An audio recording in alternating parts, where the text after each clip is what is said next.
एक सुनार की असमय मृत्यु हो गई। उसकी शादी हो चुकी थी और उसे एक छोटा बेटा भी था। उसका बेटा कुछ 7 से 8 साल का होगा। सुनार के गुजर जाने के बाद उसकी सेविंग्स के सहारे इन दोनों ने कुछ साल बिताए। सेविंग खत्म होने पर सुनार की पत्नी ने अपने संभाल के रखे हुए गहने की पोटली अपने बेटे को दी और उसे अपने एक रिश्तेदार का पता बताया और कहा कि हमारे ये रिश्तेदार भी सुनार है, इसलिए वह हमारा भला चाहेंगे और हमें इन गहनों के बदले सही और उचित दाम देंगे। तुम उनके पास जाओ और इन्हें बेच के आओ। बेटा माँ के समझाए अनुसार अपने रिश्तेदार सुनार के दुकान पर पहुंच गया।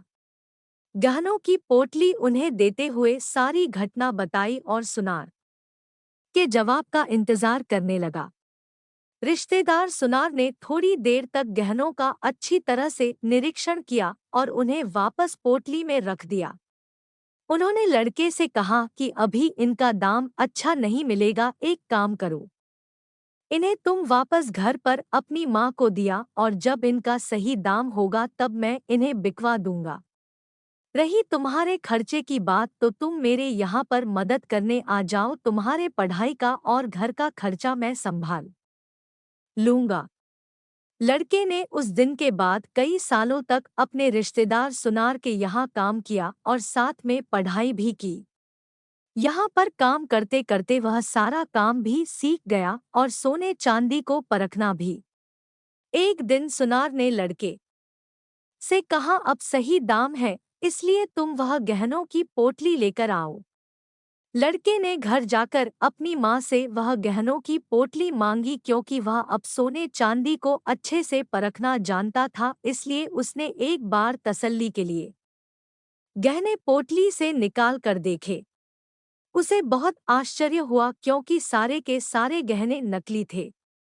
वह निराश होकर सुनार की दुकान पर पहुंचा। उसने जाते ही सुनार से प्रश्न किया, आपने मुझे तभी क्यों नहीं बताया कि गहने नकली है? सुनार ने कहा कि घर में तब तुम्हें गहनों की सच्चाई बताता तो शायद तुम लोगों को लगता कि तुम्हारे बुरे समय की वजह से मैं तुम्हारा फायदा उठाना चाहता हूँ, इसलिए गहनों को नकली बताकर तुम्हारी मदद नहीं करना चाहता या उन्हें हड़प लेना चाहता हूँ। इसलिए मैंने तुम्हारी मदद की और सही समय आने का इंतजार किया कि तुम्हें सारी सच्चाई बता सकूं।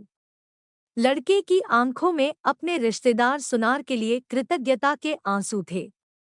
उसने उन्हें धन्यवाद दिया और उनके पैर छुए। दोस्तों, हम में से कई लोग कहते हैं कि रिश्तेदार मतलबी होते हैं या रिश्तेदार हमारे काम कभी नहीं आते। माना कि सभी रिश्तेदार इस सुनार की तरह नहीं होते, लेकिन सभी रिश्तेदार मतलबी भी नहीं होते।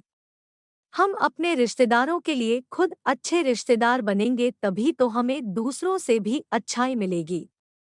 अगर आपको हमारी ये वीडियो आपको पसंद आई हो तो लाइक करें, कमेंट करें, चैनल को सब्सक्राइब करें और साथ में बेल आइकन को भी जरूर दबा दें। धन्यवाद।